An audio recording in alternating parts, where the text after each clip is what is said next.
ಅಕ್ರಮ ಗಣಿಗಾರಿಕೆಯನ್ನ ಮಾಡ್ತಾ ಇದ್ದೀರಿ ಅಂತ ಹೋಗಿ ನಾವು ಪ್ರಶ್ನೆ ಕರೆದ್ರ ಅವತ್ತು ತಮ್ಮ ಅಧಿಕಾರ ದರ್ಪವನ್ನು ಬಳಸಿ ಅಧಿಕಾರಿಗಳನ್ನ ಬಳಸಿ ನಮ್ಮ ಮ್ಯಾಗ ನಮ್ಮ ಶಾಸಕರ ಮ್ಯಾಗ ಕನಿಷ್ಠ ಒಂದು 25 ಮಂದಿ ನಮ್ಮ ಕಾಂಗ್ರೆಸ್ ಕಾರ್ಯಕರ್ತರ ಮ್ಯಾಗ ನೀವು ಕೇಸ್ ಮಾಡಿಸಿರಿ. ದೊಡ್ಡನಗೌಡ್ರೆ ಮರಿಬಾರೆ, ನಮಗೆ ಗೊತ್ತೈತಿ, ನಾವು ಯಾರಿಗೂ ಒಂದು ಮಾಡಿಸಿಲ್ಲ, ಇನ್ನು ಮುಂದೆ ಮಾಡಿಸ್ತೀವಿ. ನಾನು ನಮ್ಮ ಶಾಸಕರಿಗೆ ಹೇಳ್ತೀನಿ, ಇಷ್ಟು ದಿವಸ ಕುಂತೀವಿ, ಸೈಲೆಂಟ್ ಕುಂತೀವಿ, ನಮಗೂ ಮಿಕ್ಕೈತಿ. ನಾವು ಯಾಕಂತ ನಮ್ಮ ಸಾಹೇಬರು MLA ಆದ ತಕ್ಷಣ ನಮಗೆ ಸಮಾಧಾನ ಮಾಡಾಕತ್ತಾರೆ. ಈ ಸಾರಿ ಅದ ತಪ್ಪಾಗ ನೀವು ಕಲ್ಸಕತ್ತೀರಿ, ನಮ್ಗೆ SC/ST ಕೇಸ್ ಮಾಡಿ ಅಂತ ಹೇಳಾಕತ್ತೀರಿ. ಆಯಿತು, ಸಮಯ ಸಂದರ್ಭ ಬಂದೊತ್ನಾಗ ನೋಡೋಣ. ಹಾಗಾಗಿ ನಾನು ಏನು ಮೊನ್ನೆ ನಾಯಕರುಗಳು ಎಲ್ಲ ಮಾತಾಡಿದ್ದಾರೆ. ಆನಂತರ ಇನ್ನೊಂದು ಇಲ್ಕಲ್ ನಗರದಲ್ಲಿ ಕುಡಿಯುವ ನೀರಿನ ಬಗ್ಗೆ ಮಾತಾಡಿದರು. ನೀರು ಬರ್ತಾ ಇಲ್ಲ, 24/7 ಅದು ಇದು. ಅಲ್ಲ ರೀ, ನಾವು ಪತ್ರಿಕಾ ಮಾಧ್ಯಮ ಮಿತ್ರರಿಗೆ ಕೇಳಿಕ್ಕೆ ಬಯಸ್ತೀವಿ. ಅಲ್ಲಿ ಸರ್ಕಾರಿ ಜಾಗದಾಗ ಅನಧಿಕೃತವಾಗಿ ಒಂದು ಟ್ಯಾಂಕರ್ ನಿರ್ಮಾಣ ಮಾಡಿದರು. ಟೆಂಡರ್ ಆಯಿತು, ಕೊಲ್ಯಾಪ್ಸ್ ಆಯಿತು. ಅದ್ರ ಬಗ್ಗೆ ಅಧಿಕೃತ ಡಾಕ್ಯುಮೆಂಟ್ ಎಲ್ಲಾನು ಬಿಡುಗಡೆ ಮಾಡಿದ್ವಿ. ಆ ಡಿಪಾರ್ಟ್ಮೆಂಟ್ ಅವ್ರ ಕತ್ತಿ ಸ್ಟೇಟ್ಮೆಂಟ್ ಮಾಡಿದ್ರು, ಪತ್ರಿಕಾಗೋಷ್ಠಿ ಮಾಡಿದ್ರು. ದೊಡ್ಡನಗೌಡರು ಒತ್ತಾಯದ ಮೇಲೆ ಕಟ್ಟೀವಿ ನಾವು ಅಂತಂದ್ರೆ ತಾವಲ್ರಿ ಗೌಡ್ರು ಮಾಡಿರ್ತಾರೆ. ತಾವು ತಪ್ಪು ಮಾಡದೇ ಇದ್ರ ಇವತ್ತು ಯಾಕ್ರಿ ಆ ಎಲ್ಲ 4 ಜನ ವಾರ್ಡರು ನೀರು ಅಂತ ಬರೆದಾಡತಂಥ ಪರಿಸ್ಥಿತಿ ಬರ್ತಾ ಇದೆ. ಇವೆಲ್ಲ ಯಾಕೆ ನಿಮಗೆ ತಿಳಿಯವಲ್ಲ, ನಮ್ಗೆ ಗೊತ್ತಾಗವಲ್ದಾಗಿತ್ತು. ಎಲ್ಲ ಡಾಕ್ಯುಮೆಂಟೇಶನ್ ಇಟ್ಕೊಳ್ರಿ, ನೋಡ್ರಿ, ಮಾತಾಡ್ರಿ. ನಾವು ತಮಗೆ ಸ್ವಾಗತ ಮಾಡ್ತೀವಿ, ನೀವು ಅಭಿವೃದ್ಧಿ ಬಗ್ಗೆ ಮಾತಾಡ್ತೀರಪ್ಪ ಅಂತ ಕೇಳಿ. ಮಾಡಿಲ್ಲ ಅಂತಂದು ಕೇಳೋ ಹಾಕೈತೆ ಎಲ್ಲರಿಗೂ. ನಮಗೂ ನಮ್ಮ ಸರ್ಕಾರ ಬಂದ ಮೇಲೆ ಎಲ್ಲರಿಗೂ ಏನು ಕೊಡ್ಬೇಕು, ಬಡವ್ರಿಗೆ ಏನು ಕೊಡ್ಬೇಕು, ಎಲ್ಲ ಕೊಟ್ಟ ನಡೆದೈತೆ. ಅಭಿವೃದ್ಧಿ ನಡೆದಿಲ್ಲ ಅನ್ನೋ ಪ್ರಶ್ನೆನೇ. ನಾವು ಆ ದಾಖಲಾತಿಯನ್ನು ಕೊಡ್ತೀವಿ. ಪದೇ ಹೇಳ್ತಾ ಇದ್ದೀನಿ, ಪುಸ್ತಕ ಬಿಡುಗಡೆ ಮಾಡ್ತೀವಿ, ದಾಖಲಾತಿ ಕೊಡ್ತೀವಿ. ಅದನ್ನು ತಾವು ನೋಡ್ರಿ, 1 ಸರಿ ನೋಡ್ತೀವೋ 2 ಸರಿ ನೋಡ್ತೀವೋ ನೋಡಿದ ಮೇಲೆ ಅದನ್ನು ಕ್ವಶನ್ ಮಾಡುವಂಥ ಕ್ಯಾಪಸಿಟಿಯನ್ನು ನೀವು ಬಂದ್ರಿ. ಅವಾಗ ನಾವು ಹೌದಪ್ಪ ವಿರೋಧ ಪಕ್ಷ ಅಂತೀವಿ. ಯಾಕಂತ ಖಾಲಿ ಆಪರೇಟಿವ್ ಮಾತಾಡಿದ್ರೆ ಉಪಯೋಗ ಇಲ್ಲ. ಅದಕ್ಕೆ ನಾನು ಈ ಪತ್ರಿಕಾ ಮಾಧ್ಯಮದಿಂದ ಹೇಳಲಿಕ್ಕೆ ಏನಪ್ಪ ಅಂತಂದ್ರೆ ಇನ್ನೂ ಕೆಲವಷ್ಟು ವಿಷಯಗಳಿದಾವೆ. ಆನಂತರ ರಾಜೀವ್ ದೊಡ್ಡನಗೌಡರು ಒಂದಿಷ್ಟು ವಿಷಯ ಮಾತಾಡಿದ್ರು ನನಗೆ. ತಾವು ಬೆಂಗಳೂರಲ್ಲಿ ಪಿಂಡ್ಯ ಹೋಟೆಲ್ನಾಗ ಇದ್ದೊತ್ನಾಗ ತಾವು ಯಾವ ಪರಿಸ್ಥಿತಿಯಾಗ ಏನೇನಾಯ್ತು ಅದು ನನಗೆ ಗೊತ್ತೈತಿ. ಡಬಲ್ ರೋಡ್ನಲ್ಲಿ ಏನಾಯಿತು ಆ ವಿಷಯನೂ ನನಗೆ ಗೊತ್ತೈತಿ. ಭಾಳ ತಾವು ಸಾಕ್ಷ್ಯ ಅಂತ ನಮ್ಗೆ ಹೇಳಕ್ಕೆ ಹೋಗ್ಬೇಡ್ರಿ, ಎಲ್ಲ ಗೊತ್ತಿದೆ. ಆದ್ರೆ ನೀನು ವಯಸ್ಸಿನ ಸಣ್ಣವಧಿ, ನೀನು ರೆಸ್ಪೆಕ್ಟ್ ಕೊಟ್ಟು ಮಾತಾಡೋದನ್ನು ಕಲಿ. ಶಾಸಕರಿಗಾಗಲಿ, ನನಗಾಗಲಿ, ಯಾರಿಗೇ ಆಗಲಿ, ಇವತ್ತು ನಾವಂತಲ್ಲ, ಯಾರಿಗೇ ಆಗಲಿ ಮರ್ಯಾದೆ ಕೊಟ್ಟು ಮಾತಾಡೋದನ್ನು ತೊಗೊಂಡ್ರೆ ತಮಗೂ ಮರ್ಯಾದೆ ಸಿಗುತ್ತೆ ಅನ್ನೋದನ್ನು ನಾನು ಈ ಪತ್ರಿಕಾ ಮಾಧ್ಯಮದಿಂದ ತಿಳಿಬಯಸ್ತಾ ಇದ್ದೀನಿ. ಮತ್ತು ಇನ್ನೂ ಹಲವಾರು ವಿಷಯಗಳು, ಆದರೂ ನಾನೇನೋ ಕೆಲವೊಂದಿಷ್ಟು ವಿಷಯಗಳನ್ನು ಮರ್ತಿದ್ದೀನಿ. ಮತ್ತು ಒಂದು ದಿವಸ ತಮ್ಮನ್ನೆಲ್ಲ ಕೂಡಿ ಮತ್ತೆ ಕೆಲವೊಂದಿಷ್ಟು ವಿಚಾರಗಳನ್ನು ಚರ್ಚೆ ಮಾಡೋಣ. ಆದರೆ ಇವತ್ತಿನ ಮಟ್ಟಿಗೆ ಇಷ್ಟೇ ಹೇಳೋದು, ಕ್ಷೇತ್ರದ ಅಭಿವೃದ್ಧಿ ಬಗ್ಗೆ ತಾವು ಕೂಡ ಚಿಂತನೆ ಮಾಡಿರಿ, ನಾವು ಕೂಡ ಚಿಂತನೆ ಮಾಡ್ತೀವಿ. ತಮ್ಮ ಸರ್ಕಾರ ನಮಗಿರಲಿ ವಿರೋಧ ಪಕ್ಷವಾಗಿ, ಅವರು ಕೂಡ ನಮ್ಗೆ ಇವೆಲ್ಲನೂ ಹಂಬ್ರಾಯ ಹಿರೇಮಠನ ತುಂಬದ ವ್ಯಕ್ತಿ.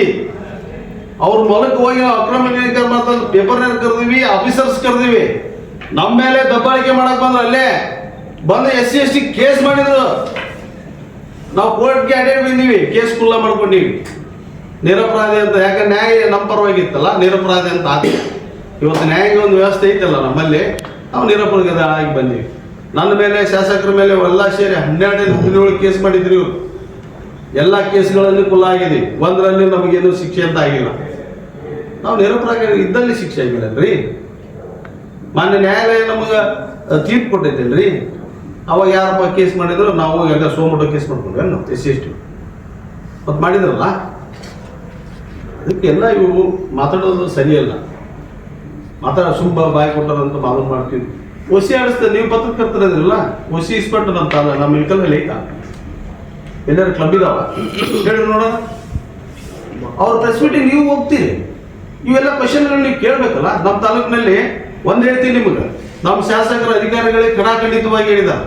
ನಮ್ಮ ಪಾರ್ಟಿಯವರೇ ಇರಲಿ, BJP ಅವರೇ ಇರಲಿ, ಬೇಕಾದ್ರೆ ಇರಲಿ, OC ಇಸ್ಪೆಕ್ಟರ್ ಸೀದಾ ಮಾತೊಳಗೆ ಹಾಕಿರ್ತಾರೆ. ಅಷ್ಟು ಈ ಡಿಸ್ಟಿಕ್ನಲ್ಲಿ ಓಸಿ ಇನ್ಸ್ಪೆಕ್ಟರ್ ತಾಲೂಕ ನಮ್ಮದು. ಕಣ್ಣು ಮುಚ್ಚಿ ಸರ್ಕಾರ ಈಗ ಆಫೀಸರಿಗೆ ನಮಗೆ ಕಣ್ಣು ಮುಚ್ಚಿ ಆಗಂತವು ಆಗ್ತಿತ್ತು. ಆದ್ರೆ ಕ್ಲಬ್ ಅಂತ ನಮ್ಮ ತಾಲೂಕಿನಾಗ ಇಲ್ಲಿ ನಾವು ಮಾಡಿಸಿನೂ ಕೊಟ್ಟಿವಿ. ಇದನ್ನು ತಿಳ್ಕೊಂಡು ಮಾತಾಡ್ಬೇಕಲ್ಲ ಅವರು. ಅದಕ್ಕೆ ಹಿಂದೆ ಮೇಲೆ ಇಸ್ಪಟ್ಟು ಓಸಿ ಅನ್ನೋದು ಬಿಡಿ, ಇದು ಭಾಳ ಅಂದ್ರೆ ಅವ್ರಿಗೆ ಕೊನೆಯದಾಗಿ ಒಂದು ಮಾತು ಹೇಳೋದು, ಅಭಿವೃದ್ಧಿ ಪರವಾಗಿ ಚರ್ಚೆ ಮಾಡ್ರಿ, ವೈಯಕ್ತಿಕವಾಗಿ ಮಾತಾಡಕ್ ಹೋಗ್ಬೇಡ್ರಿ ಅನ್ನೋದು. ಸರ್, ನಾನು ಇಷ್ಟೇ ಹೇಳೋದು, ಅಭಿವೃದ್ಧಿ ಪರವಾಗಿ ಚರ್ಚೆ ಮಾಡಿದ್ರ ಬಹಳ ಸಂತೋಷ, ವೆಲ್ಕಮ್. ಅದಕ್ಕೆ ಸ್ವಾಗತ ಕೂಡ ನಾವು ಅವ್ರಿಗೆ ಯಾರು ಕಾಣಿಲ್ಲ. ಮತ್ತು ಅಭಿವೃದ್ಧಿ ಅಂದ್ರೆ ಏನು? ಬಡವ್ರ ಬಗ್ಗೆ ಚಿಂತೆ ಇಲ್ಲದ ಅಭಿವೃದ್ಧಿನ, ಬಡವ್ರಿಗೆ ಮನೆ ಕೊಡಲಾರ್ದ ಅಭಿವೃದ್ಧಿನ, ಕಾಂಟ್ರಾಕ್ಟರ್ ಕೆಲಸ ಬಿಟ್ಟು ಹೋಗಿದ್ದ ಅಭಿವೃದ್ಧಿನ, 1570 ಇಟ್ಕೊಂಡು ಕುಂತಿದ್ದ ಅಭಿವೃದ್ಧಿನ, ಹಾ ಯಾವ್ದು ಅಭಿವೃದ್ಧಿ? ಅದ ತಿಳಿಯೋದಾಗ್ಬಿಟ್ಟಿದ್ದು. ಈಗ ತಾವು ಡಿಸೈಡ್ ಪತ್ರಿಕಾ ರಂಗವರ ಜಡ್ಜ್ಮೆಂಟ್ ನಮಗೀಗ ಕ್ವಶನ್ ನಿಮ್ಗೆ ಮಾಡಂಗ ಆಗ್ಬಿಟ್ಟಿತ್ತು ನಮ್ಮ ಪರಿಸ್ಥಿತಿ. ಅದಕ್ಕೆ ಈಗ ಎಲ್ಲರೂ ಬಹಿರಂಗ ಚರ್ಚೆ ಬರಲಿ ದಾಖಲೆ ಇಟ್ಕೊಂಡು ಇದನ್ನ ನಮ್ಮ ಶಾಸಕರು ಹೇಳಿದ್ರು. ಈಗ ತಾವ ಅದನ್ನ ನೀವು ಒಂದು ಜವಾಬ್ದಾರಿತ ಅಂಗ ಇರೋದ್ರಿಂದ ತಾವ ಅದನ್ನ ಆರ್ಗನೈಸ್ ಮಾಡಿ ಇಬ್ರು, ಯಾಕಂದ್ರೆ ಎಲ್ಲ ಸುತ್ತ ಕ್ಷೇತ್ರಗಳಲ್ಲಿ ಒಂದು ಸಮನ್ವಯತೆ ಐತಿ. ಈಗ ಹಾಲಿ ಮತ್ತು ಮಾಜಿ ಶಾಸಕರು ನಮಗೂ ಅದು ನೋವು ಐತಿ. ಸಾಕಷ್ಟು ಸಮಾರಂಭಗಳಲ್ಲಿ ಅವರು ಮಾಜಿಯವರು ಮುಂಚೆ ಇರ್ತಾರೆ, ಇವರು ಹಾಲಿಯವ್ರು ಬಂದ ತಕ್ಷಣ ಅವ್ರಿಗೆ ಇವು ಅನ್ನ ಹೇಳ್ತೀವಿ, ನಮಗೂ ಅದರ ಅರ್ಥ ಆಗುತ್ತೆ. ನೀವು ಒಂದು ಜವಾಬ್ದಾರಿ ಹಂಗದಿಲ್ಲ, ನೀವು ಅದನ್ನ ಆರ್ಗನೈಸ್ ಮಾಡೋದು. ಅಲ್ಲಿಗೆ ಹಾಲಿ ಶಾಸಕರನ್ನ ಮಾಜಿ ಶಾಸಕರನ್ನ ಕರೆಸಿ ಅಗದಿ ಸೈದ್ಧಾಂತಿಕ ತಮ್ಮ ಪತ್ರಿಕಾ ಮಾಧ್ಯಮದಿಂದ ಆಗ್ಲಿಲ್ಲ, ತಪ್ಪೇನೈತಿ ಸರ್? ಮತ್ತೊಂದು ಮಾತು ಹೇಳ್ತಾರ ಈ ಸದ್ಯನೇ ಚುನಾವಣೆ, ಸರ್ಕಾರದ ಚುನಾವಣೆಗೆ ಹೋದ್ರೆ ಜನರ ಕಡೆ ಅದೇ 30,000 ಮತ್ತೆ ಸರ್, ನಾನು ಬಹಳ ಚಂದ, ಇದು ಬಹಳ ಒಳ್ಳೆ ಕ್ವಶನ್ ಕೇಳಿದೆ. ತಾವು 30,000 ನಾವು ಜನರ ಆಶೀರ್ವಾದ ಮಾಡಿದಾರ, ನಾವು ಅಧಿಕಾರ ಮಾಡ್ತಾ ಇದೀವಿ, ತಮ್ಮ ಒಟ್ಟಿಗೆ ಇಚ್ಛೆ ಐತಿ, ನೋ ಪ್ರಾಬ್ಲಮ್. ಈ ಸದ್ಯ ಇಲೆಕ್ಷನ್ಗೆ ಹೋಗಕ್ಕೆ ನಮ್ಗೆ ಅಧಿಕಾರ 5 ವರ್ಷ ಮಾಡಕ್ ಅವರು ಚೇಟೆ ಹಾಕ್ತಾರೆ, ಇವರು ಚೇಟೆ ಹಾಕ್ತಾರೆ. ಅದ್ರ ಬಗ್ಗೆ ಮಾತಾಡೋದ ನಾವಾಗ್ಲಿ ಒಳ್ಳೆ ಕೆಲಸ ಮಾಡಿದ್ರೆ ಜನ ನಮ್ಮನ್ನು ಸ್ವೀಕಾರ ಮಾಡ್ತಾರೆ, ಇಲ್ಲ ಅಂತಂದ್ರೆ ನಮ್ಮ ಮನೆ ಕುಂದಿಸ್ತಾರೆ. ಏನ್ರಿ ಆನಂತರ ನಾ ಹೇಳಿದ್ನಲ್ಲ ನಿಮ್ಗೆ ಆಗಡೆ, ಈಗ ಯತ್ನಾಳವ್ರು ಬಂದರು, ಅವರೆಲ್ಲ ಪದಾಧಿಕಾರಿ ಹೋದ್ರು.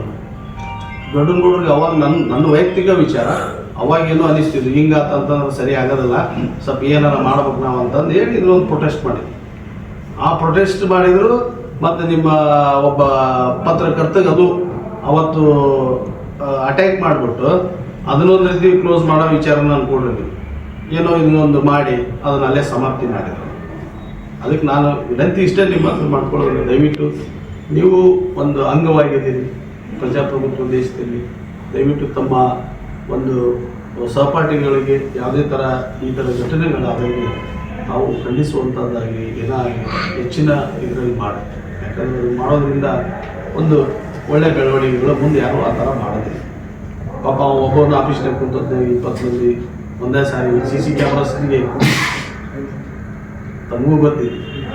ಅವ್ರಿಗೆ ಮತ್ತೆ ಬೇರೆ ಹಾಕಿದ್ದಾರೆ, ಜೀವ ಬೆದರಿಕೆ ಹಾಕ್ಕೊಂಡು ಅವ್ರಿಗೆ ಪಾಪ ಕಂಪ್ಲೇಂಟ್ ಮಾಡೋದು ಮಾಡಿದ್ರು.